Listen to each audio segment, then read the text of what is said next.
Hello guys, hope everyone are fine. నేను బాగున్నాను. మనమైతే ఇప్పుడు మిచిగన్లో ఉన్నాం, యూఎస్ఏలో. ఇందాకే బోర్డర్ క్రాస్ చేశాను, ఒక హాఫ్ అన్ అవర్ 1 అవర్ అవుతుంది. So and we're heading into a storm. పెద్ద హెవీ స్టామ్ వార్నింగ్ నిన్నటి నుంచి. నెక్స్ట్ 3 days ఫుల్ స్టామ్ ఉంది.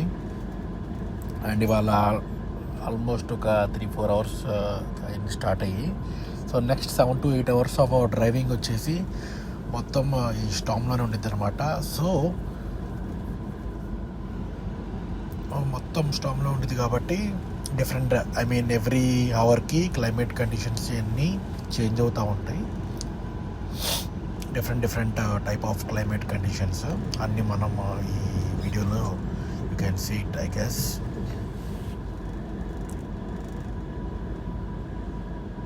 సో ఈ కెమెరా యాంగిల్ అనేది ఒక సపరేట్ టైప్ది ఒకటి తీసుకుని సెటప్ చేశాను. So let me know guys who are the regular viewers and all. ఆ పాత వీడియోకి అండ్ దీనికి డిఫరెన్స్ ఏమైనా కనిపించిందా? ఈ దీంట్లో బెటర్ క్వాలిటీ కానీ బెటర్ మోర్ లైవ్లీగా ఇది ఈ టైప్ ఆఫ్ వీడియో నచ్చిందా? ప్రీవియస్ అయితే నేను ఇది ఆస్మోలో వాడుతున్నాను. అది కెమెరా స్టెబిలైజేషన్ అది కొంచెం డిఫరెంట్గా యాక్ట్ చేసిద్ది, ఇది కొంచెం డిఫరెంట్గా యాక్ట్ చేసిద్ది. సో విచ్ ఈస్ బెటర్ అనేది just let me know in the comments, okay? So Flint area అనే దగ్గర ఉన్నాం మనం మిచిగన్లో. సో అది సంగతులు. And we're going to American Fork. యూటాలో మన ఫస్ట్ డెలివరీ ఉంది. We're heading on the way. So today మనం అమెరికన్ రెవల్యూషన్ గురించి మాట్లాడుకుందాం. And about some history. Let's go into some history. And British voyagers or Vikings first time వచ్చినప్పుడు around 14th-15th centuryలో ఆ time వచ్చినప్పుడు first new found land అనే ప్లేస్ని కనుక్కున్నారనమాట Vikings వచ్చినప్పుడు. అంటే న్యూ ఫౌండ్ ల్యాండ్ అనేది ప్లేస్ ప్రస్తుతం కెనడాలో ఉంది. Newfoundland and Labrador అని స్మాల్ ప్రావిన్స్ ఇన్ కెనడా అనమాట. సో దానికి రోడ్వే ఉండదు. So only by ferries or ships or క్రూజెస్లో వెళ్ళాలి, ఆర్ బై ఫ్లైట్.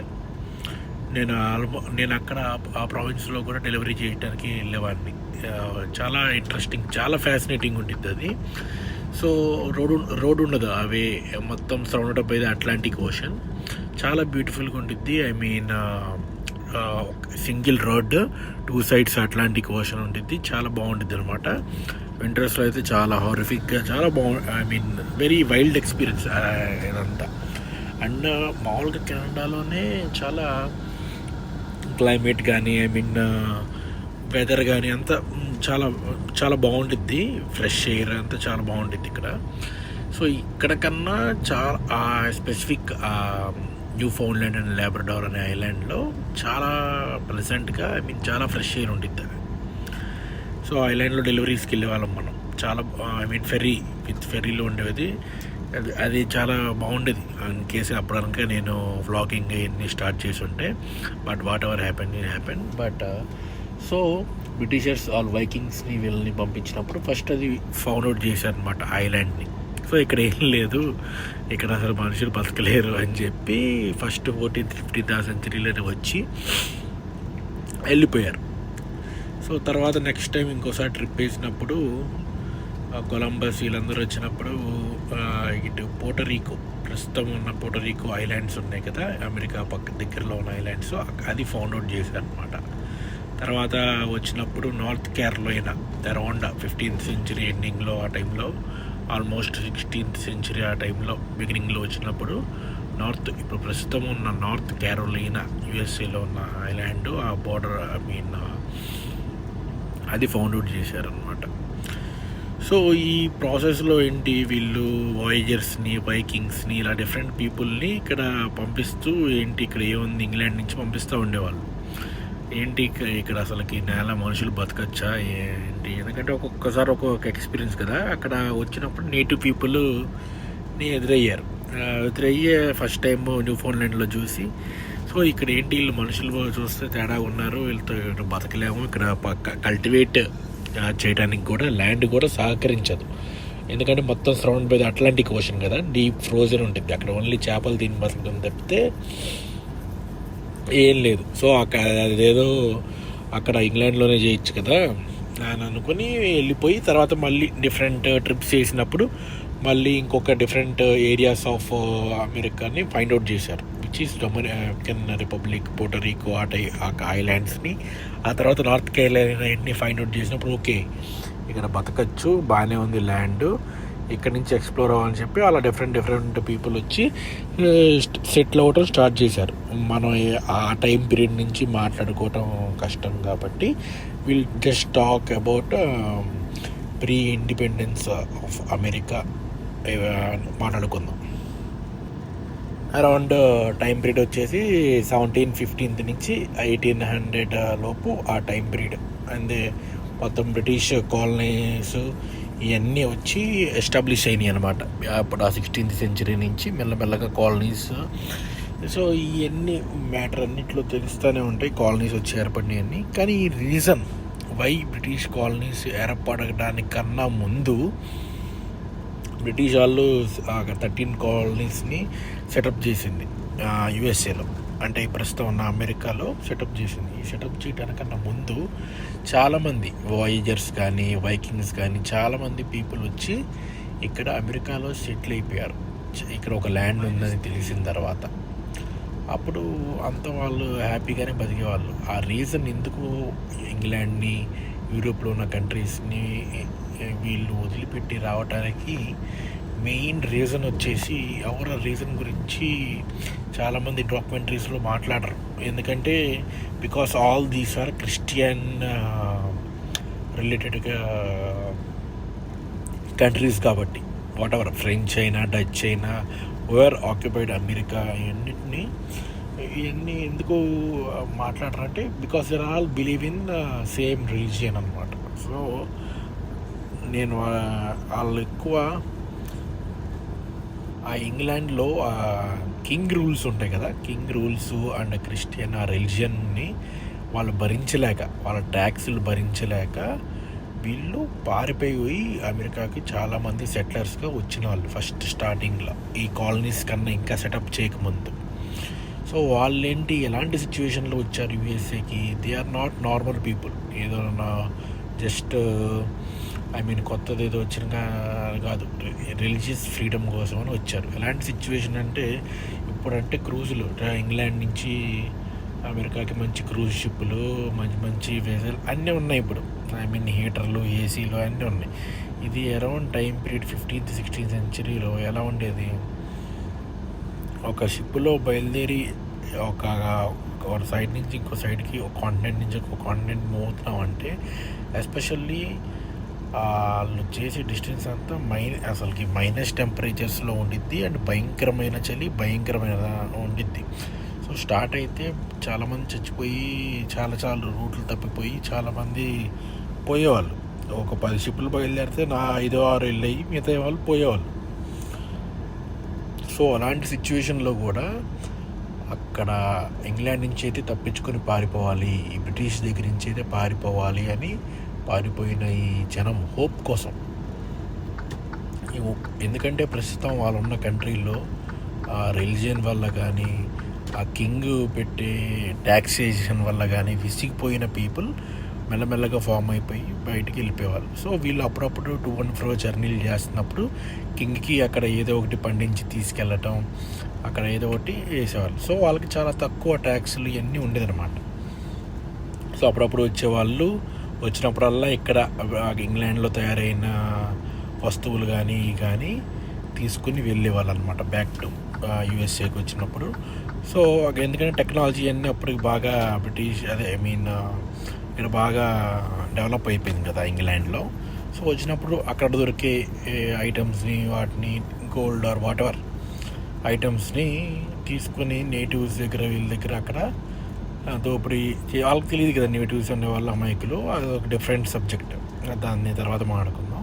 నేటివ్స్ని ఈ వార్లో ఎక్కువ ప్రాపర్గా ఇన్వాల్వ్ అవన్నీ మాట్లాడకుండా అది డిఫరెంట్ సబ్జెక్ట్ మాట్లాడుకుందాం.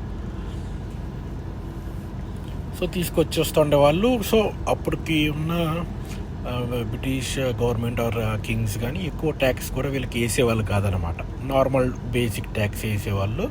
So 15th century 16th century అంతా కామన్గా అయిపోయింది. అంటిల్ 17th century వరకు ఏదో నడిచిపోతూ ఉండేది అటు వన్ ఫ్రో.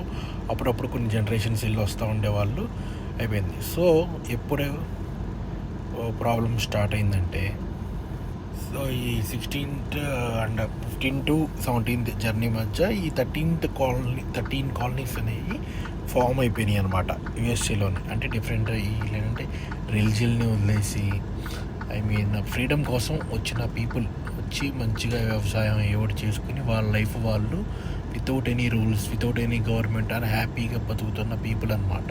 ఫస్ట్ వచ్చేసి వర్జీనియా అనే స్టేట్, ప్రస్తుతం ఉన్న వర్జీనియా స్టేట్లో జేమ్స్ టౌన్ అనుకుంటా ఫస్ట్ ఫామ్ అయిన స్టేట్లో.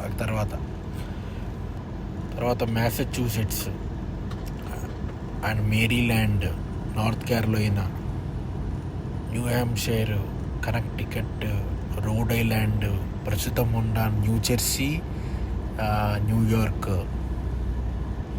డెలవేర్, పెన్సిల్వేనియా, జార్జియా, ఇవన్నీ 13 డిఫరెంట్ స్టేట్స్. ఎందుకు అంటే ఒక్కొక్కటి ఒక్కొక్క యూజ్ అనమాట. మోస్ట్ ఆఫ్ ద ఇవన్నీ ఏంటంటే పోర్ట్, అంటే ట్రావెలింగ్కి యూరోప్ నుంచి వచ్చినప్పుడు పోర్ట్ అంటే ఇక్కడి నుంచి వస్తువులు అక్కడికి తీసుకెళ్ళడానికి, అక్కడి నుంచి ఇక్కడి నుంచి తీసుకురావడానికి పోర్ట్ ఉన్న ఏరియాలు మోస్ట్లీ. ఆ తర్వాత అగ్రికల్చర్, జార్జియా, సౌత్ కేరళైనా, నార్త్ కేరళైనా, ఇవన్నీ ఏంటంటే cotton, sugars, I mean glass, paint, ఇలా డిఫరెంట్ ఐటమ్స్ ఒక్కొక్క చోట ఒక్కొక్కటి పండించి ఇవన్నీ టు అండ్ ఫ్రో పంపించుకోవటానికి సరిపోయేట్టుగా ఈ 13 కాలనీస్ అనేది బ్రిటిష్ వాళ్ళు ఎస్టాబ్లిష్ చేసుకున్నారు. కొంతమంది వచ్చేసి ఉన్నాళ్ళు, తర్వాత వీళ్ళే పీపుల్ని కావాలి, ఎందుకంటే ఇక్కడ నుంచి ఇక్కడ బాగానే పండుతున్నాయి ఇవన్నీ అర్థమైంది కదా. సో మెల్లమెల్లగా కాలనీస్ని అక్కడ బ్రిటిషర్సే సెటప్ చేయడం స్టార్ట్ చేశారు. సో కాలనీస్ అనేవి అలా స్టార్ట్ అయిపోయినాయి ఇక్కడ. సో 16th century వరకు అంతా బాగా నడిచింది. 17th centuryలో ఏమైంది, ఈ ఫ్రెంచ్ వాళ్ళకి ఇక్కడ బ్రిటిషర్స్కి వచ్చారంటే ఫ్రెంచ్ వాళ్ళు వచ్చేస్తారు. వాళ్ళు మెల్లగా ఫౌండ్ అవుట్ చేశారు. సేమ్ అలానే మన ఫస్ట్ న్యూ ఫౌండ్లాండ్ అటువైపు కెనడా వైపు వచ్చారు. అలానే మన మాంట్రియల్ ప్రస్తుతం ఉన్న ఫ్రెంచ్ స్టేట్ ఉంది కదా, అది ఫామ్ అయింది. అక్కడ వాళ్ళకి బ్రిటిషర్స్కి అండ్ ఫ్రెంచ్ పీపుల్కి ఎప్పుడు గొడవ అవుతూ ఉండేది. కాకపోతే మోస్ట్ ఆఫ్ ద టైమ్ అక్కడ ఫ్రెంచ్ పీపులే డామినెన్స్ చూపించి ఆ మాంట్రియల్ని control over, I mean which అప్పుడు అదే మెయిన్ క్యాపిటల్ అనమాట. Before pre independence of Canada కూడా అదే మెయిన్ ఉండేది. దాని మీద డామినెన్స్ అయితే ఫ్రెంచ్ పీపుల్కి అయితే వచ్చింది. సో యుఎస్ఏలో అయితే మాత్రం బ్రిటిషర్స్ది ఎక్కువ డామినెన్స్ ఉండేది. ఈవెన్ ఫ్రెంచ్, డచ్, స్పెయిన్ వాళ్ళు సౌత్ అమెరికాకి వెళ్ళిపోయారు. సో మెయిన్ డామినెన్స్ అయితే ఎప్పుడు బ్రిటిషర్సే చూపించేవాళ్ళు అనమాట. వైల్ కంపేర్డ్ టు ఫ్రెంచ్ వీళ్ళన్నిటితో అండ్ ఇండియన్స్తో వారు, ఫ్రెంచ్తో వారు, ఎన్ని వార్లో కూడా ఎక్కువ బ్రిటిషర్సే గెలిచారు. Because of the, I mean వాళ్ళకున్న గన్స్ కానీ, టెక్నాలజీ కానీ, వార్ఫేర్ కానీ. ఆల్రెడీ మనల్ని ఆ టైం పీరియడ్లో వెస్ట్ ఇండీస్ మీద మనల్ని ఆక్యుపై చేశారు, కాలనైజ్ చేశారు, మన ఇండియాని కాలనైజ్ చేశారు. ఇలా డిఫరెంట్ కంట్రీస్ని ఆల్రెడీ కాలనైజ్ చేసి ఎన్ని ఎక్స్పీరియన్స్ అండ్ వార్ఫేర్లో వాళ్ళకి ఉన్న ఎక్స్పీరియన్స్ వల్ల విత్ తక్కువ మిలిటరీలో ఇలా అందరినీ గెలవటం అనేది విత్ నేటివ్ పీపుల్ మీద. నేటివ్ పీపుల్ అంతా ఏముంది, వాళ్ళు బాణాలతో వీళ్ళతో ఇలా ఉండేవాళ్ళు. మళ్ళానే ఏదో స్పిరిచువల్ లాగా వాళ్ళు ఉన్న లైఫ్ని ఏ రోజుకి ఆ రోజు హంటర్స్ అండ్ గ్యాదరర్స్ లాగా ఏ రోజుకి ఆ రోజు, ఐ మీన్ ఫుడ్ కోసం చూడటం, వాళ్ళు వాళ్ళ స్పిరిచువల్ స్పేస్లో వాళ్ళు ఎక్కువ నేచర్లో వాళ్ళకి ఏం దొరికిందో ఆ రోజు కాలం తినేయటం, అంతేగాని అత్యాశ ఉండేది కాదు వీళ్ళలాగా. పక్కన వాళ్ళ దగ్గర నుంచి గోల్డ్ దొబ్బేద్దాం, లేకపోతే వాళ్ళ దగ్గర నుంచి సిల్వర్ దొబ్బేద్దాం, రిలీజియస్ అదే రిలీజియన్ అనేది రుద్దేసి వాళ్ళ మీద నుంచి వాళ్ళని వేరే పీపుల్ని ఎలా డామినేట్ చేద్దాము, ఇలాంటి ఐడియాలజీ అనేది లేదు వాళ్ళకి. పాపం just day to day surveyors. ఈరోజు నేటివ్ పీపుల్ వాళ్ళు ఏంటంటే రోజు నేచర్ని ఎక్కువ నమ్మేవాళ్ళు, నేచర్తో ఎక్కువ ఉండేవాళ్ళు, ఆ టైప్ ఆఫ్ పీపుల్ అనమాట. సో వాళ్ళతో మంచిగా కోహాబిట్ అయ్యి ఉండేవాళ్ళు స్టార్టింగ్లో. మెల్లమెల్లగా వీళ్ళ డామినెన్స్ చూపించి వాళ్ళని మోసం చేసి వాళ్ళ ల్యాండ్స్ ఆక్యుపై చేసి అలా అలా అలా వాళ్ళ మీద డామినెన్స్ చూపించి వాళ్ళ మీద వార్స్లో కానీ ఫ్రెంచ్ వాళ్ళతో కానీ వీళ్ళతో వాళ్ళని ఒకడగొట్టేసి చేశారనమాట. ఎగ్జాక్ట్లీ ఆ టైం పీరియడ్ 1750s ఆ టైం పీరియడ్లో బ్రిటన్ బాగా డెప్త్లో ఉంది, బాగా అప్పులు ఇవన్నీ ఎక్కువ అయిపోతున్నాయి అనమాట, వార్కి ఇవన్నీ అయిపోయి. సో వీళ్ళని కాలనీస్ చేసుకున్నారు కదా, ఇండియా కానీ ఆర్ వెస్ట్ ఇండీస్, ఇలా డిఫరెంట్ ఈ 13 కాలనీస్ ఇన్ యూఎస్ఏలో కానీ వీళ్ళందరి దగ్గర నుంచి ట్యాక్స్ బాదుడు అన్నట్టు బాదుడు స్టార్ట్ చేశారు. అప్పుడు దాకా లో ట్యాక్స్ ఇవన్నీ ఉండేది, ఏదో మినిమల్గా అయినా ఉండేవి ఫస్ట్ అట్లీస్ట్ ఇది. సో అప్పటి నుంచి ఇంకా కింగ్ అనేవాడు మెల్లగా ట్యాక్స్ పెంచేసి వాళ్ళ డబ్బులన్నీ వాళ్ళు కవర్ చేసుకోవడానికి అని చెప్పి, వాళ్ళ అప్పులు అన్నీ సెట్ చేసుకోవడానికి అని చెప్పి ఈ కాలనైజ్ చేసిన కంట్రీస్ను ప్రెషర్ తేవడం స్టార్ట్ చేశారు. సో ఈ వీళ్ళు వచ్చి ట్రేడ్ కోసం వచ్చి ఉన్న సెటిల్ అయిన వీళ్ళు, లేకపోతే అక్కడి నుంచి బెనిఫిట్స్ ఉడికినే ఫ్రీగా ఈవెన్ దో లో ట్యాక్సెస్కి వీటికి అప్పుడు దాకా ఎంజాయ్ చేస్తున్నారు. అది కాకుండా వాళ్ళు చేసిన వెజల్స్ ఆర్ షిప్స్ ఇవన్నీ వాళ్ళ ఇంగ్లాండ్లో వాళ్ళు ఖర్చు పెట్టే వాటికి వేరే కంట్రీస్ ఆర్ వేరే వాళ్ళు కాలనైజ్ చేసిన వాటి నుంచి బాధటం స్టార్ట్ చేశారు. సో మెల్లమెల్లగా ఈ 13 కాలనీస్ నుంచి రెవల్యూషన్ అనేది స్టార్ట్ అయింది యుఎస్ఏలో. ఎలాంటి అంటే షుగర్ అక్కడ బాగా పండేది కదా, వీటిలో జార్జియాలో, నార్త్ కెరోలినా వీటిలో షుగర్ మీద ట్యాక్స్. ఆ తర్వాత ల్యాండ్ అంటే ఇప్పుడు ఎవరైనా ల్యాండ్కు గవర్నమెంట్ దగ్గర నుంచి ల్యాండ్ అలా పండించుకుంటామని తీసుకున్నా వాటి మీద tax. And newspapers or whatever చిన్న ఫ్యాక్టరీస్లో వీటిలో న్యూస్ పేపర్స్ ప్రతి దాని మీద ట్యాక్స్ అనేది డబుల్ ట్రిపుల్ చేయటం స్టార్ట్ అయింది. టీ యాక్ట్ అంటే పండించిన టీ మీద వీటి మీద అన్నిటి మీద ట్యాక్స్లు వేసి అప్పుడున్న బ్రిటిష్ కింగ్స్ ఓకే ప్రైమ్ మినిస్టర్ని వీటిని ఏం పట్టించుకోకుండా వాళ్ళకున్న డెప్త్ని క్లియర్ చేయడానికని ఇలా డిఫరెంట్ కైండ్స్ ఆఫ్ ట్యాక్స్ అన్నీ ఇంప్లిమెంట్ చేయడం వల్ల ఈ 13 కాలనీస్లో ప్రొటెస్ట్స్ అనేవి స్టార్ట్ అయిపోయినాయి.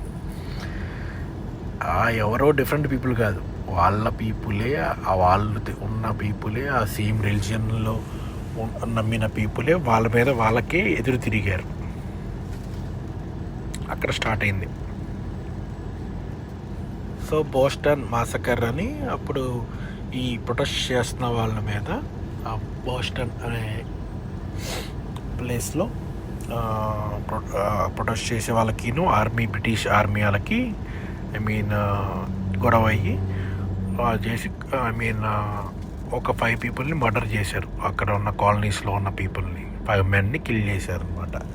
సో దీన్ని పెట్టుకొని జనాలందరూ తిరుగుబాటు గట్టిగా స్టార్ట్ అయింది. సో వీళ్ళు ప్రతిసారి ఇక్కడ నుంచి అమెరికా నుంచి ఇంగ్లాండ్కి ట్రాన్స్ఫర్ చేస్తూ ఉంటారు కదా ప్రొడక్ట్స్ని, మొత్తం పోర్ట్స్ నుంచి వెళ్తున్నప్పుడు బోస్టన్ నుంచి ఈ టీ, షుగర్ ఇలాంటి డిఫరెంట్ ఐటమ్స్, కాటను ఇలాంటివన్నీ ట్రాన్స్ఫర్ అవుతూ ఉంటాయి అన్నమాట ఇంగ్లాండ్కి. దీంతో వీళ్ళు ఒక ఫార్మ్ ఆఫ్ పీపుల్ వచ్చి ఒక 2 మిలియన్లు అంటే ప్రస్తుతం అంత సరుకుని మొత్తాన్ని ఆ షిప్స్లో నుంచి వీటిలో నుంచి మొత్తం తీసి వాటర్లో వేసేసారు. సో బోస్టన్ టీ పార్టీ అని ఒక ఇన్సిడెంట్ మనం చదువుకునే ఉన్నాం చిన్నప్పుడు. First time Boston tea party incident, that is the గట్టి ప్రొటెస్ట్స్ అన్ని రెవల్యూషన్. అంటే ఆ 13 కాలనీస్లో మొత్తానికి గట్టిగా వినిపించి అందరూ ప్రొటెస్ట్కి రెడీ, ఇంకా రెడీగా ఉండండి అంటే ఒక సంకేతం లాగా వెళ్ళిపోయింది అనమాట. సో ఈ 13 కాలనీస్ నుంచి కాంటినెంటల్ కాంగ్రెస్ అని ఒకటి ఆర్గనైజేషన్ లాగా ఫామ్ అయ్యి మెల్లమెల్లగా ఇక ఈ బ్రిటిషర్స్ మీద యుద్ధం అనేది స్టార్ట్ అయిపోయింది అనమాట. సో వీటికి లీడర్స్, వీటికి ఒక్కొక్క ఏరియాలో, ఒక్కొక్క వాషింగ్టన్లో, వీటిల్లో, బోస్టన్లో, ఇంకా వీటిలో డిఫరెంట్ ఏరియాస్లో ఇంకా రెవల్యూషన్ స్టార్ట్ అయ్యి వాళ్ళ మీద, బ్రిటిషర్స్ మీద అగెనిస్ట్ ఫామ్ అయింది ఫుల్ గట్టిగా. 1970s నుంచి ఇంకా కంటిన్యూస్గా వార్స్ అనేది స్టార్ట్ అయిపోయినాయి అనమాట. కొన్ని వార్స్ వీళ్ళు గెలవటం, కొన్ని వార్స్ అలా గెలవటం, అలా అలా అలా స్టార్ట్ అవుతూ ఉంది వార్స్ అనేది బోత్ సైడ్స్. కొన్ని ఫ్రెండ్స్లో వీళ్ళు ఓడిస్తున్నారు. ఇలాగ బ్రెయిన్ అమెరికన్స్కి అడ్వాంటేజ్ ఏంటంటే గన్స్ ఉంటాం వీళ్ళకి, వీళ్ళ సైడ్ కూడా గన్స్ ఉంటాం, మోస్ట్ అడ్వాన్స్డ్ గన్స్ ఉండటం వల్ల వీళ్ళు అసలు అంతసేపు బ్రిటిషర్స్ మీద, ఈవెన్ దో బ్రిటిషర్స్కి గన్ సప్లై ఎన్ని అడ్వాంటేజ్ ఉన్నప్పటికీ వాళ్ళు ఈవెన్ దో అంత ఫైట్ ఇవ్వడానికి కారణం, వాళ్ళు ఒక 7 years of 8 years of battle జరిగితే అన్నేళ్ళు బ్రిటిషర్స్ మీద పోరాడటానికి కారణం వాళ్ళకున్న గన్స్. ఆ గన్స్ వల్లే వాళ్ళు అన్ని రోజులు పోరాడగలిగారు. ఈవెన్ దో వీళ్ళు ట్రైన్డ్ పీపుల్ కాకపోయినా బ్రిటిషర్స్తో కంపేర్ చేస్తే, బ్రిటిషర్స్ ఆల్రెడీ చాలా వార్స్లో వాళ్ళు ట్రైన్డ్ పీపుల్, ఆర్మీ కానీ అంతా అయినప్పటికీ వీళ్ళంత అడ్వాంటేజ్ ఉండటానికి కారణం అసలు ఫస్ట్ వీళ్ళ దగ్గర గన్స్ ఉండటం వల్ల. సో 1777లో ద బ్యాటిల్ ఆఫ్ సరటోగా, ఇది మెయిన్ టర్నింగ్ పాయింట్. అప్పుడు దాకా వీళ్ళు కొన్ని గెలుస్తూ ఉన్నారు. ఇది బ్యాటిల్ ఆఫ్ సరటోగాలో అనేది is a turning point of American revolution. That is a major. ఇంకేంటంటే సో బ్రిటిషర్స్ని ఆల్మోస్ట్ ఓడిచ్చేశారు. సో అక్కడ వీళ్ళు అమెరికన్స్ ఓడిచేసినప్పుడు ఇంకా ఫ్రెంచ్ వాళ్ళకి కూడా వీళ్ళ మీద నమ్మకం వచ్చింది, ఓకే వీళ్ళు ఓడించగలరు, ఓడించేంత ఉంది. సో అప్పటి నుంచి ఫ్రెంచ్ వాళ్ళు కూడా జాయిన్ అయిపోయి, ఎందుకంటే ఆల్రెడీ ఫ్రెంచ్ వాళ్ళు బ్రిటిష్ వాళ్ళతో వీళ్ళతో ఓడిపోతూ ఉన్నారు కదా, with help of native Americans వీళ్ళందరూ ఒకటైపోయారు. ఇప్పుడు అందరూ ఒకటైపోయి the only enemy is British. So British వాళ్ళకి అదే టైంలో ఏమైపోయింది, ఆ వింటర్ ర్యాలీ రావటం, వేరే ఇంకా డిఫరెంట్ కంట్రీస్తో కాన్ఫ్లిక్ట్ ఉంటాం, వాళ్ళకి సరిపడా మిలిటరీ లేదు. సో ఫ్రెంచ్ వాళ్ళు కూడా కలిసిపోయి ఇక్కడ ఉన్న 13 కాలనీస్లో ఉన్న అమెరికన్స్తో అందరు కలిసి రెవల్యూషన్ అనేది గట్టిగా స్టార్ట్ చేశారు ఆఫ్టర్ 1777 సరటోగా ఆ ఇన్సిడెంట్ తర్వాత నుంచి. సో అప్పుడు దాకా ఈ బ్రిటిషర్స్ ఆర్మీస్ వీళ్ళు విన్లైన వార్స్ అన్నీ ఎలాంటివి అంటే ఓపెన్ ఫీల్డ్స్, ఓపెన్ బ్యాటిల్ ఫీల్డ్స్లో వీటిల్లో వాళ్ళకి ఎక్స్పీరియన్స్ ఉంది. సో ఈ అమెరికన్ కాలనీస్లో వీళ్ళందరికీ ఏంటంటే గొరిల్లా వార్ఫేర్ టెక్నాలజీ అని వీళ్ళు ఫస్ట్ టైం ఇంట్రడ్యూస్ చేశారు.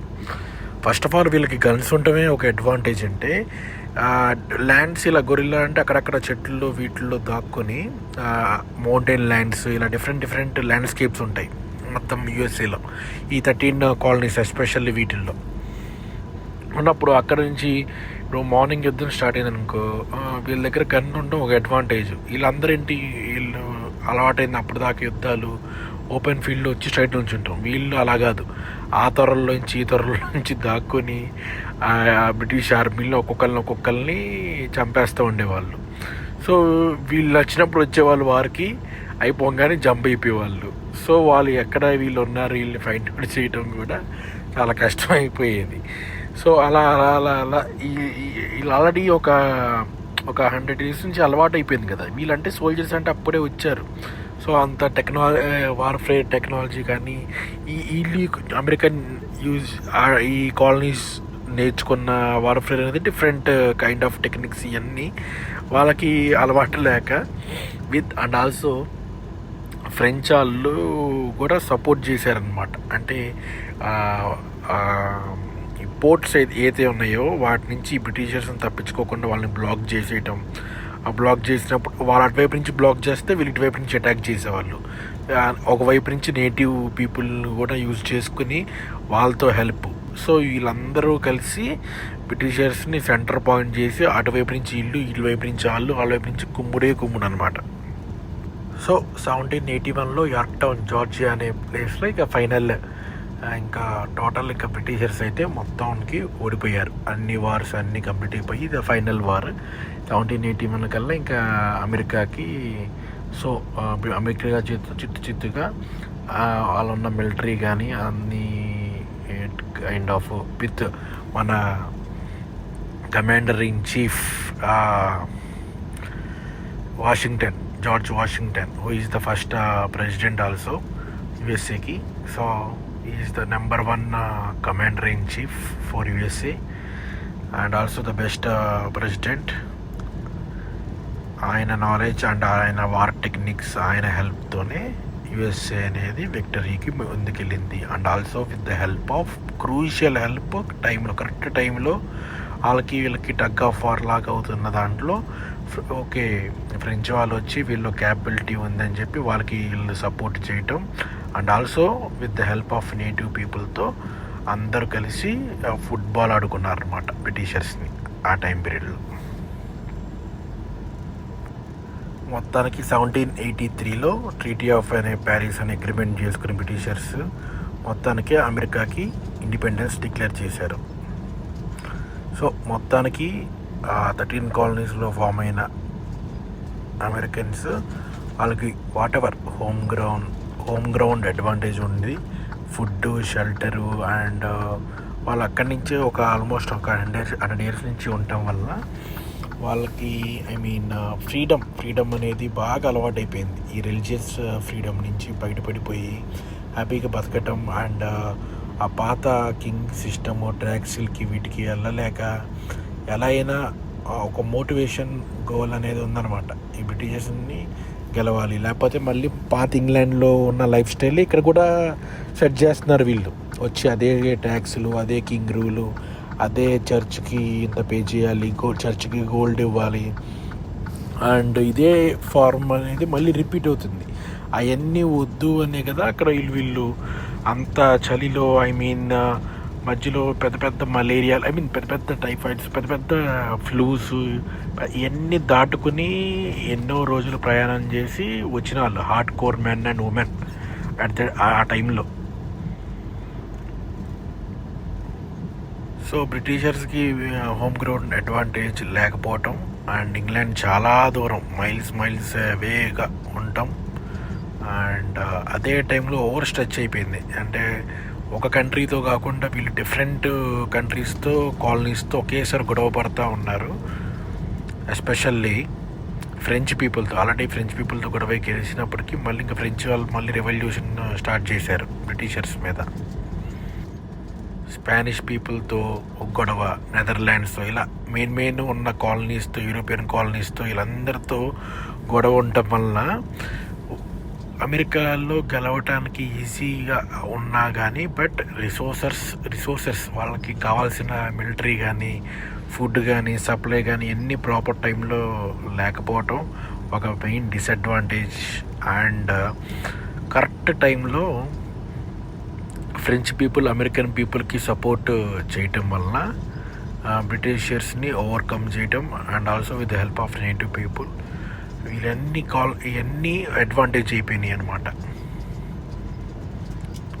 అమెరికన్స్కి. So they could easily win on Britishers. That's how American revolution worked for them. ఇప్పుడు George Washington the greatest commander in chief, war strategies కానీ అన్నిటినీ చాలా ప్రాపర్గా సెట్ చేసి అందరినీ సెట్ చేసిన greatest commander in chief in the history in the వరల్డ్లో George వాషింగ్టనే. Benjamin Franklin అనేవాడు మెయిన్ థింగ్ అంటే ఫ్రెంచ్ పీపుల్ నుంచి సపోర్ట్ రావడానికి మెయిన్ అదొక రీజన్. అతని హెల్ప్ వల్ల కరెక్ట్ టైంలో ఫ్రెంచ్ పీపుల్ కూడా వచ్చి అమెరికన్స్కి సపోర్ట్ చేయటం అతని వల్ల అది హెల్ప్ అయింది. ఈ థామస్ జెఫర్సన్ అనేవాడు యూనిఫైయింగ్ ఐడియాలజీ, అంటే ఈ క్రిస్టియన్స్లో కూడా డిఫరెంట్ టైప్స్ ఇక్కడ ఫామ్ అయిన కాలనీస్ ఉన్నాయి కదా, 13 కాలనీస్లో అందరినీ యూనిఫైయింగ్గా చేసి ఒక ఐడియాలజీ, అమెరికా అనే ఒక గ్రేట్ కంట్రీ ఫామ్ అవుద్ది, మనం బ్రిటిషర్స్ నుంచి ఫ్రీ అయిపోతాం, మనకి రిలిజియన్ నుంచి వీళ్ళు పెట్టే రిలిజియన్ నుంచి కింగ్ మోనార్కీ నుంచి వీటన్నించి ఫ్రీ అయిపోతామని ఒక గ్రేటెస్ట్ ఐడియాలజీ ఈ అన్ని కాలనీస్లోకి పంపించాడు, irrespective of their religious belief. వాళ్ళు కొంతమంది క్రిస్టియన్స్, దాంట్లో కూడా డిఫరెంట్ టైప్స్ ఉంటాయి. అండ్ అప్పటికే బ్రిటిషర్స్ ఈ వెస్ట్ ఇండీస్లో ఆఫ్రికన్ కంట్రీస్లో పట్టుకున్న ఈ స్లేవ్స్ని అందరినీ తీసుకొచ్చి అప్పుడే ఆ టైం పీరియడ్లోనే వచ్చి స్టార్ట్ చేశారనమాట. వాళ్ళందరినీ కూడా అందరిని ఒకే మాట మీద యూనిఫై చేసి ఫ్రీడమ్ని తీసుకోవడానికి జెఫర్సన్ హెల్ప్ చేశాడు, ఒక సిద్ధాంతం మీద నడిపించడానికి.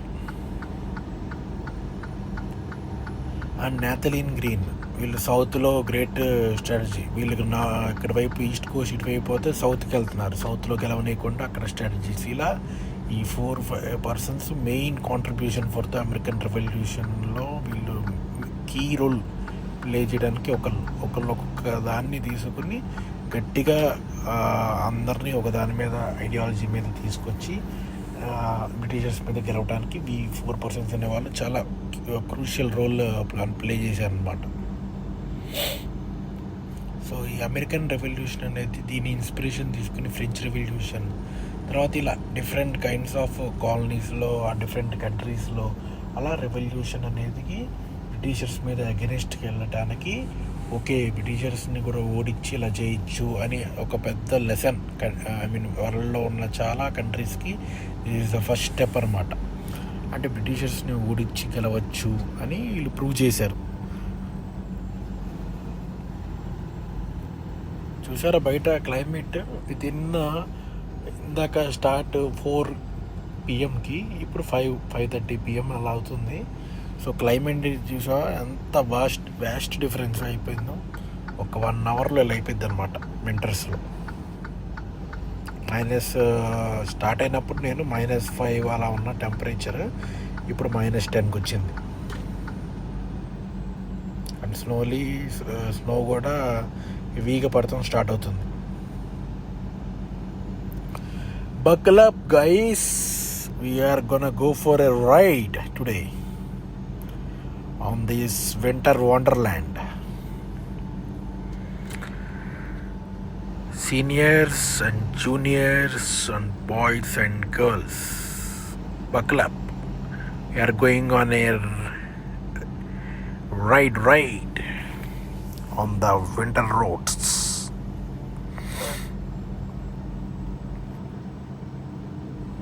సంబడి రేడియో ఇండు మీ అదే రేడియోలో ఇన్ఫర్మేషన్ చెప్తున్నారు. Full traffic and jams and heavy snow in different parts of the route. మనం వెళ్ళే route Michigan, Indiana, all these places heavy snow ఉందంట next 2 days. So we're gonna see lot of snow in these 2 days.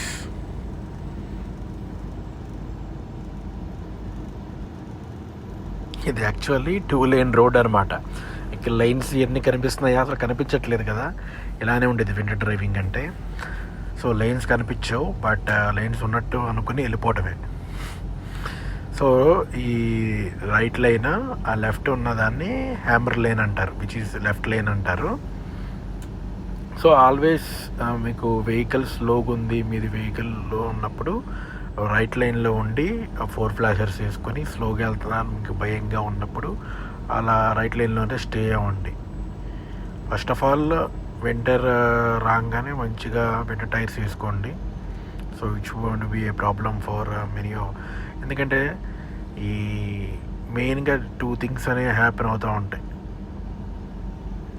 Especially cars or even trucks కూడా hydroplane అయిపోతూ ఉంటాయి అన్నమాట. హైడ్రోప్లేన్ అంటే skid అయిపోయి ఒక 0 గట్లు కొడుతూ ఉంటాయి. ఆ ఛాన్సెస్ ఎక్కువ ఉంటాయి వర్షం పడినప్పుడు కానీ, స్నో పడినప్పుడు కానీ, డ్రై సర్ఫేసెస్లో ఉన్నప్పుడు, వెట్ సర్ఫేసెస్లో ఉన్నప్పుడు ఎక్కువ అలా స్కిడ్ అయిపోయి అండ్ ఇలా అవుతూ ఉంటాయి. So very careful. అందుకని ఎక్కువ మ్యాక్సిమమ్ వింటర్ టైర్స్ వేసుకుని ఉంటే సేఫ్టీగా ఉండిద్ది అనమాట. ఎస్పెషల్లీ అన్ని cold region or cold places ఉన్నవాళ్ళు ఎస్పెషల్.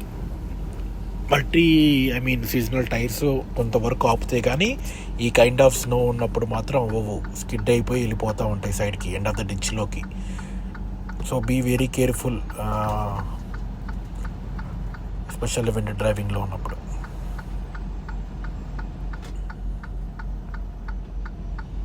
ముందు స్నోప్లో వెళ్తున్నట్టుంది, అందుకే ట్రాఫిక్ అంతా ఫుల్ జామ్ అయింది లెఫ్ట్ లైన్లో.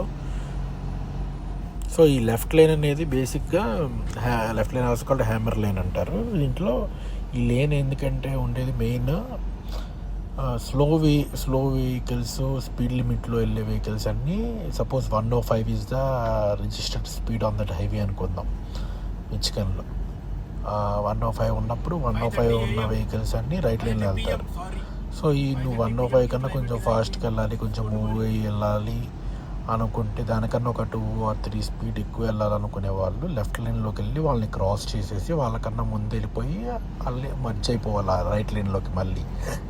అంతేగాని కాన్స్టెంట్గా ఒకే లైన్ లెఫ్ట్ లైన్లో ఉండకూడదు అనమాట. ఇక్కడ ఇలాంటి ట్రాఫిక్ సిచ్యువేషన్స్లో 2 sides బ్లాక్ అంటే అయినప్పుడు నేను లెఫ్ట్ సైడ్లో ఉన్నాను. ట్రాఫిక్ హాల్ట్ అయినప్పుడు ఉండొచ్చు ట్రక్స్, బట్ నార్మల్ టైంలో లెఫ్ట్ లైన్లో ఇలా కంటిన్యూ అవుతూ ఉండకూడదు. అది కాక రైట్ లైన్ ఉన్న వెహికల్స్ పోస్టెడ్ స్పీడ్ అంటే సపోజ్ 105 కన్నా స్లోగా వెళ్తున్నాయి అనుకోండి, ఆబ్వియస్లీ స్లో పడుతున్నప్పుడు అంత 105 స్పీడ్ మెయింటైన్ చేయలేం. కాబట్టి సపోజ్ నేను 50 వెళ్తున్నాను, ఆ 50 కన్నా మరీ తక్కువ వెళ్తున్నాయి. సో మనకి 50 కన్నా ఎక్కువ వెళ్తున్న స్పీడ్ మనం కాన్ఫిడెంట్గా ఉన్నప్పుడు we can come to the left line and we can cross over him and go to the right line again. అలా ప్రాసెస్ ఉంటుంది అనమాట ఇక్కడ. అదే కంటిన్యూస్గా ఉంటే పోలీసు మన వెనకాల కానీ సైడ్ ఎక్కడైనా ఆపుకుని ఉన్నాడు అనుకోండి, అలా చూసాడు అనుకోండి, కంటిన్యూస్గా మనం లెఫ్ట్ లైన్లో ఉన్నాం అనుకోండి, ట్రాఫిక్ ఉన్నప్పుడు different situation, you cannot avoid anyway. ఏ లైన్లో ఉంటే ఆ లైన్లో కంటిన్యూ చేస్తూ ఉండాలి. బట్ ఇలాంటి సిచ్యువేషన్స్ స్నో పడినప్పుడు కానీ ఇలాంటి సిచ్యువేషన్స్ కాకుండా ట్రాఫిక్ లేనప్పుడు కానీ నార్మల్గా అదే లైన్లో వెళ్తున్నాం అనుకోండి, మనకి టికెట్ ఇచ్చే ఛాన్సెస్ ఎక్కువ ఉంటాయి. మన ఇండియాలో అలవాటు, ఒక లైన్లో వెళ్తున్నాం ఇంక ఇండియాలో ఆ లైన్లోనే ఉండిపోయి వెళ్తూ ఉంటాం, స్టిక్ ఆన్ అయిపోయి. అలాగే ఇలా రైట్ లైన్లో ఉంటే నో ప్రాబ్లం. ఇక్కడ నువ్వు మినిమం స్పీడ్ మెయింటైన్ చేయి, ఎంతో పోస్ట్ చేస్తారు. మినిమం ఇప్పుడు 65 ఉందనుకోండి, 55 కన్నా తక్కువ వెళ్ళకూడదని పెడతారు. 55 వెళ్ళొచ్చు, 55 నుంచి 65 నీ స్పీడ్. నీకన్నా ముందు ఫాస్ట్గా వెళ్ళే వాళ్ళు నేను క్రాస్ ఓవర్ అయిపోయి మళ్ళీ రైట్ లైన్లోకి వచ్చేసి అలా మూవ్ అయిపోతూ వెళ్ళిపోవాలన్నమాట. అది ప్రాసెస్ ఇక్కడ. అది నా వీకెండ్ హాట్‌స్టార్లో ఈ మూవీ చూసా, పవన్ పొల్లాతట్టు మూవీ, తమిళ్ మూవీ అనమాట. చాలా బాగుంది మూవీ, చాలా బాగా రాశాడు. అండ్ వైఫ్ అండ్ హస్బెండ్ రిలేషన్షిప్లో పెళ్ళైన తర్వాత ఎలా ఉంటాయి ఇన్సిడెంట్స్ అవన్నీ చాలా ఫన్నీగా, చాలా వెల్ రిటన్ డ్రామా, చాలా బాగుంది movie. If you want to watch, it's a nice weekend suggestion for you guys. Go and enjoy. You guys gonna love it. Bore అయితే కొట్టదు, ఫన్గా అలా వెళ్ళిపోతూ ఉంటుంది. బట్ లాస్ట్లో కోర్ట్ సీన్ కూడా చాలా ఎమోషనల్గా, చాలా బాగా రాశాడు. కానీ యాక్టర్స్ కొంచెం తెలుసు, అది తమిళ్ మూవీలే, బట్ అంత ఎక్స్పీరియన్స్డ్ యాక్టర్స్ ఏం కాదు కాబట్టి కొంచెం యావరేజ్గా అనిపించింది. బట్ డైలాగ్స్ అయితే మాత్రం చాలా బాగా రాశాడు, చాలా డైరెక్టర్ అయితే. guys gonna love it, just go and watch it.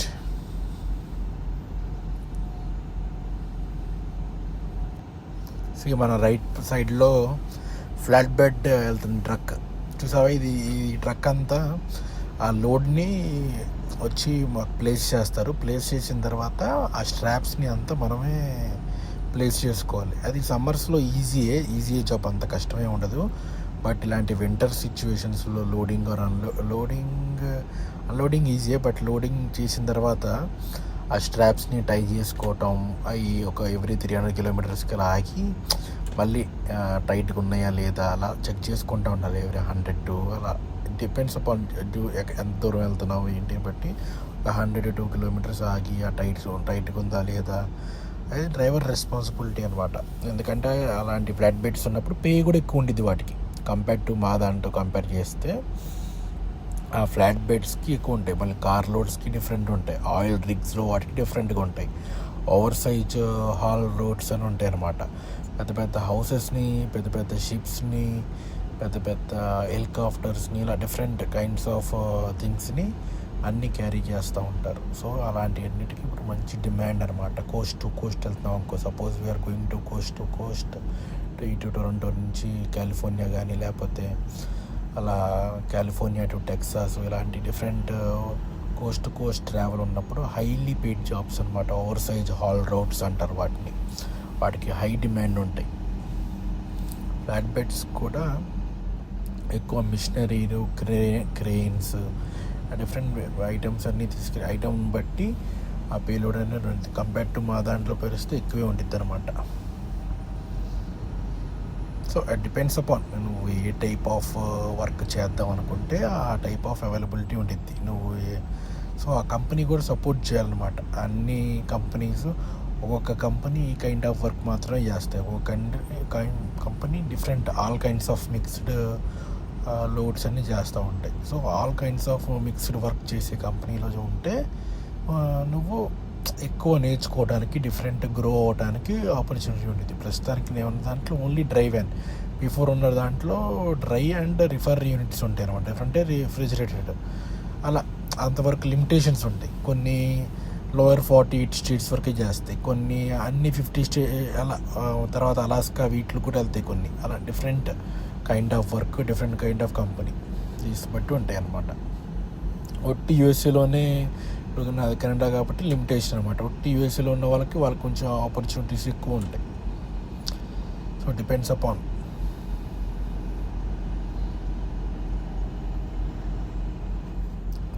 The individual and what kind of work they choose ఇవన్నీ. అండ్ టెక్సాస్ ఆయిల్ రిగ్స్ ఉంటాయి. ఆ ఆయిల్ రిగ్స్లో వీటిల్లో ఏంటంటే ఎక్కువ పే, ఏంటంటే దాంట్లో నువ్వే అన్లోడింగ్, ఆ పైప్ లైన్లు పెట్టి నువ్వే ఆ పైప్ లైన్లు తీసి ఆ టెంపరేచర్ సెట్ చేయాలి, ఎంత టెంపరేచర్లో ఆ పైప్ తీయాలి, ఇవన్నీ కొన్ని ఉంటాయి అన్నమాట. ట్రైనింగ్ ఇస్తారు మనకి ఇనిషియల్గా మన కంపెనీలో సెటప్ అయినప్పుడు ఇవన్నీ ట్రైనింగ్ ఇచ్చి చూపిస్తూ ఉంటారు మనకి. ఆ తర్వాత మనం ఇండివిజువల్గా మనం చేసుకుంటాం. ఆ మౌంటైన్ రూట్లో వీటిలో కొంచెం టఫ్ ఉంటుంది అనమాట. అలాంటి వాటికి పే అనేది ఎక్కువ ఉంటాయి. If you are owner operator, same నేను whatever role I'm doing, అదే యూఎస్లో కనుక నేను చేసుకున్నాను అనుకోండి, హైలీ ఇన్కమ్, మంత్లీ $20,000, $25,000 సంపాదించే వాళ్ళు ఉంటారు. సో కెనడా టు యూఎస్ ఉన్నప్పుడు నాకు కొన్ని రిస్ట్రిక్షన్స్ ఉంటాయి అనమాట. అన్ని కైండ్ ఆఫ్ వర్క్ మనకి ఎలా ఉండదు, కొన్ని రూల్స్ ఉంటాయి, ఇలాంటివన్నీ ఉంటాయి అనమాట, చాలా రిస్ట్రిక్షన్స్.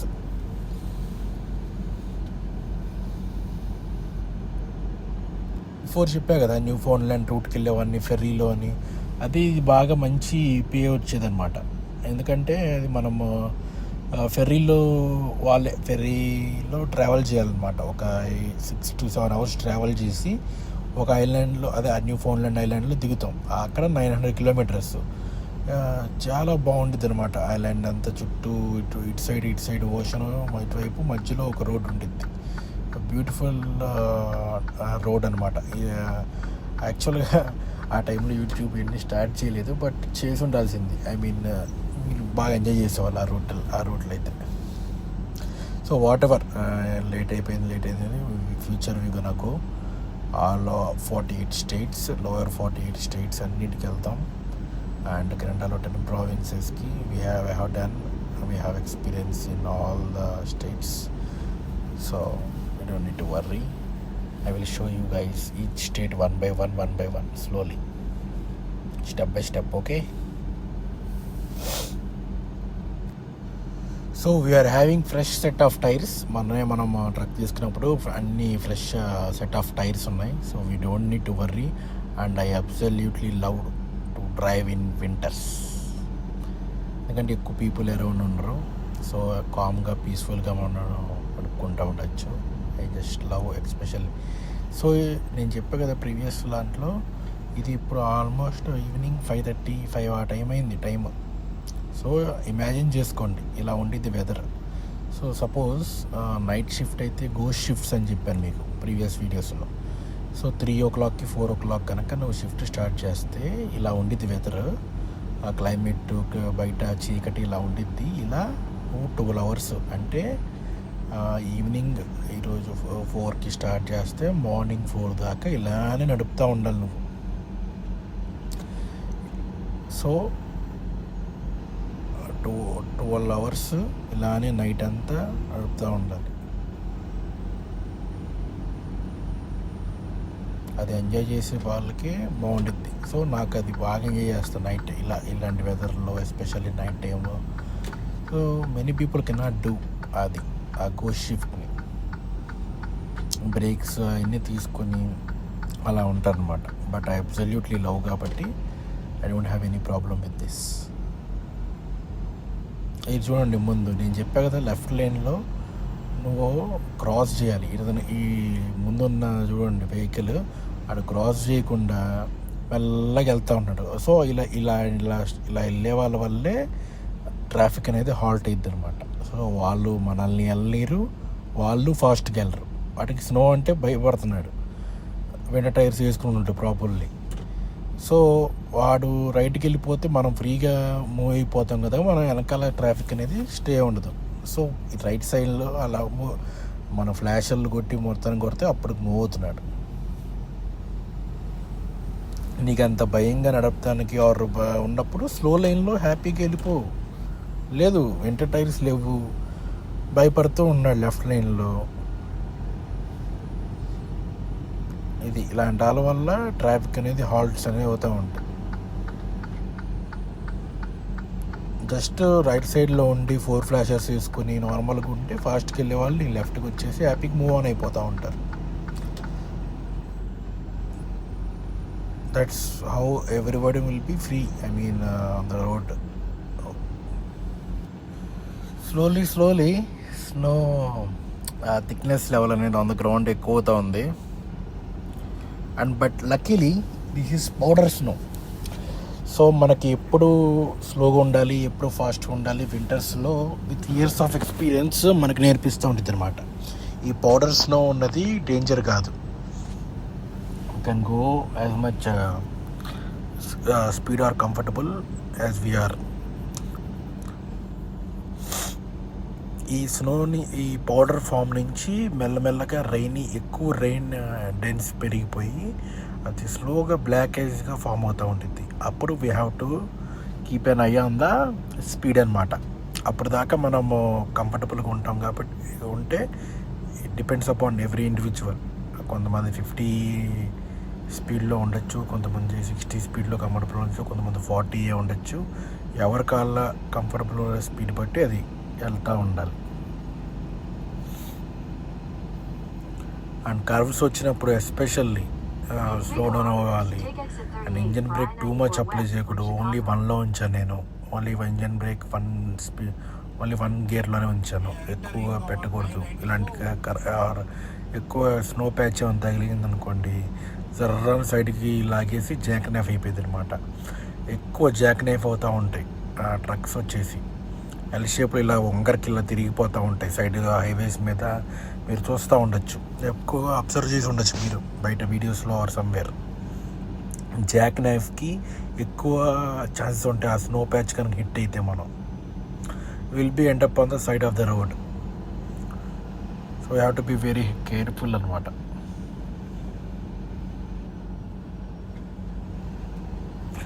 మన ముందున్న వెహికల్ పోస్టెడ్ స్పీడ్ కన్నా తక్కువ వెళ్తున్నాడు తను. సో 4 ఫ్లాషెస్ పెట్టుకుని హ్యాపీగా అలా వెళ్ళాలి అతను వెళ్తున్నట్టు. సో నేను అతనికన్నా ఫాస్ట్గా వెళ్తున్నాను కాబట్టి నేను లెఫ్ట్ సిగ్నల్ వేసుకొని మూవ్ ఆన్ అయిపోయి ఇటు వచ్చి అతన్ని క్రాస్ చేస్తున్నాను. క్రాస్ చేసిన తర్వాత కంప్లీట్ క్రాస్ అయిపోయిన తర్వాత నేను కంఫర్టబుల్ పొజిషన్లో ఉన్నప్పుడు నేను మళ్ళీ రైట్ సిగ్నల్ మూవ్ వేసేసుకుని మళ్ళీ ఆ రైట్ లైన్కి వెళ్ళిపోతాను. హ్యామర్ లైన్ నుంచి మళ్ళీ మూవ్ అయిపోతాను అనమాట రైట్ లైన్కి. That's how it's gonna be. So so నువ్వు అంతేగాని లెఫ్ట్ లైన్లో వచ్చి నువ్వు స్టక్ అయిపోయి వెళ్ళకుండా, ఫాస్ట్కి వెళ్ళే వాళ్ళని వెళ్ళకుండా నువ్వు ఫాస్ట్కి వెళ్ళకుండా ఉన్నావు అనుకో, it's gonna be a problem, especially in winters.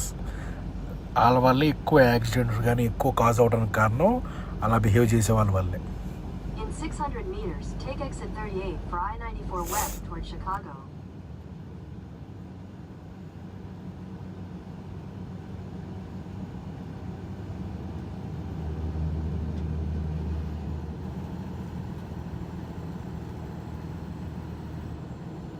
Take exit 38, then slide right onto the I-94 west ramp.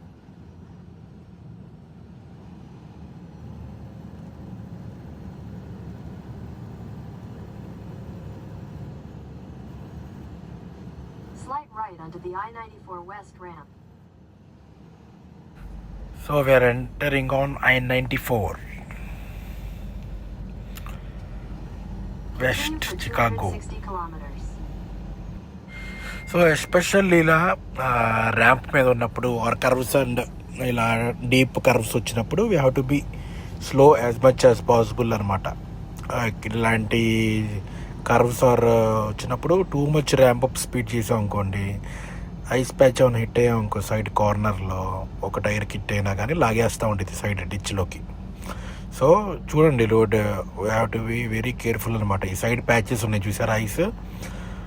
So ఎంత హెవీ స్నో ఉన్నప్పుడు even though snow machines work on చేస్తున్నా కానీ కంట్రోల్ చేయలేవు, ఎందుకంటే అంత హెవీ స్నోఫాల్ ఉంది బయట. సో బయట అయితే కనిపిస్తూనే ఉన్నాయి, క్లీన్ చేస్తూనే ఉన్నాయి నాన్ స్టాప్గా. బట్ ఇలాంటి ఉంటే ఇలానే ఉన్నాయి. అదే నార్మల్ సిచ్యువేషన్స్లో అనుకోండి, మనం ఇలాంటి మౌంటైన్ రూట్లో వెళ్తున్నప్పుడు ఇలాంటి ఏరియాస్లో అయితే మనం we have to keep the traction కోసం స్నో చైన్స్ కొన్నాం కదా, ఆ స్నో చైన్స్ అప్లై చేయాలి. So it is in a flat land, we don't need అనమాట ట్రాక్షన్. ఎప్పుడైనా సరే అప్ హిల్ ఎక్కుతున్నప్పుడు వెళ్తున్నప్పుడు మనకి ట్రాక్షన్ కావడానికి స్నో చైన్స్ యూజ్ చేస్తాం. We already done how to use and all, but వీడియోలో ఎప్పుడు చూపించలేదు. నేను if there is opportunity I will definitely show you how it's gonna B work. And ఇలాంటి స్నో పడుతున్నప్పుడు ఎప్పుడు మన వెయిట్ అనేది మేజర్ ఫ్యాక్టర్ అనమాట ట్రక్ అండ్ ట్రైలర్కి. బికాస్ ఆ ట్రైలర్స్ని స్వింగ్ చేస్తూ ఉంటాయి ఆ హెవీ ఫిన్స్. బయట ఎంత ఉందనుకున్నా 60 to 70 km/h ఉందన్నమాట విండ్ వచ్చేసి. సో ఇఫ్ నీకు ట్రైలర్లో లో వెయిట్ ఉందనుకోండి, సపోజ్ బిలో 20,000 LBS, ఎగ్జాక్ట్లీ నాకు కన్వర్షన్ రేట్లు తెలియదు టన్నుల్లో వీటిలో కానీ సడన్గా. So let's say 20,000 total weight వచ్చేసి ట్రక్ అండ్ ట్రైలర్ కలిపి 80,000 LBS అనమాట. సో దాంట్లో ట్రైలర్ది మొత్తం total weight of truck and trailer మనకి 20,000 కానీ తక్కువ ఉందనుకోండి, మినిమం 40-50 ఉంటే విల్ బీ కంఫర్టబుల్. 40 to 50 మధ్య ఉంటే ఓకే వీఆర్ సేఫ్ అనమాట. ఇంకా ఎక్కువ ఉన్నా will be happy. Only fuel మనకి కన్స్యూమ్ ఎక్కువ అయింది అంతే మంచి. ఎస్పెషల్లీ వింటర్ టైమ్స్లో మనకి ఎంత వెయిట్ ఉంటే, ఎస్పెషల్లీ ఇలాంటి విండీ టెంపరేచర్స్ ఇలాంటి స్టార్మ్స్లో వెళ్తున్నప్పుడు we will be more comfortable.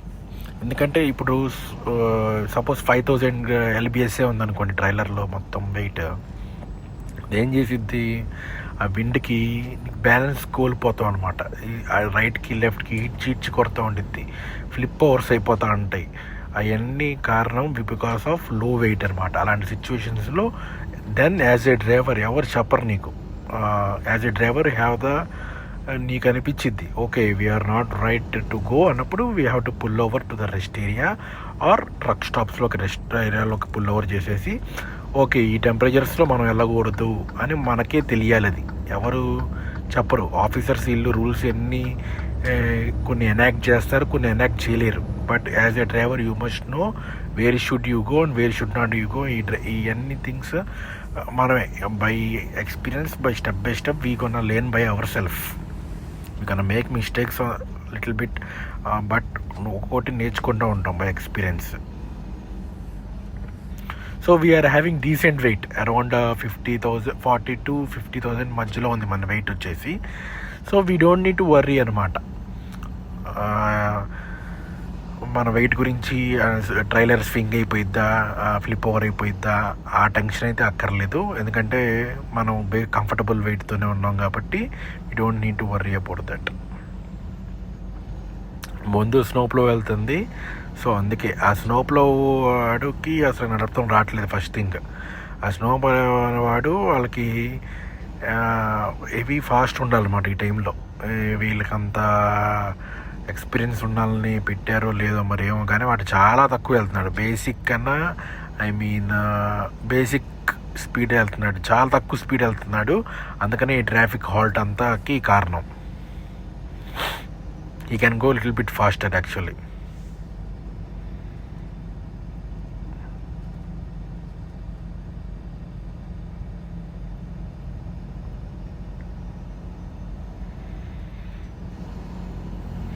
చూడండి, అందుకనే ఎప్పుడైనా సరే ఆ లెఫ్ట్ లేన్, హ్యామర్ లేన్లో అలా స్లో పీపుల్ ఎవరైనా సరే అలా ఉండటం వల్లనే ట్రాఫిక్ హాల్ట్ అయ్యి ఇలా యాక్సిడెంట్స్ కానీ స్నోలో ఇలాంటివి ఎక్కువ కారణం వాళ్ళ వల్లే. స్లోగా వెళ్ళే వాళ్ళ కాదు, లెఫ్ట్ లైన్లో వచ్చి స్లోగా వెళ్ళే వాళ్ళ వల్లే ప్రాబ్లమ్స్. ఎప్పుడైనా రైట్ లైన్లో ఉండి స్లోగా వెళ్ళు హ్యాపీగా ఏముండదు. ఆ స్నో ప్లోయింగ్ చేసేవాడు అది వెనకాల ఫుల్ హెవీ సాల్ట్, వెనకాల మొత్తం స్టఫ్ వేసుకొస్తాడు. సో వాళ్ళు ముందు ఇవి ఉంటాయి, అది మొత్తం ప్లో చేస్తూ వెళ్ళిపోతూ ఉండిద్ది. సో వాడికి అసలుకి ఏం ప్రాబ్లం ఉండదు. హై స్పీడ్స్లో వెళ్తారు వాళ్ళు బేసిక్గా. బేసిక్ 30-35 మైల్స్ పర్ అవర్ స్పీడ్లో వెళ్తున్నాడు. అందుకనే హాల్ట్ ఎక్కువ అవుతుంది ఇక్కడ. సో వాడు క్లియర్ చేసేదాకా ఇది వెళ్తానే ఉండిద్ది. So I don't want to bore you guys ఈ ట్రాఫిక్లో. వీళ్ళందరినీ క్లియర్ చేసుకుని మనం సెట్ అవ్వగానే మళ్ళీ I will come back. See you guys in a second or మేమే. యా.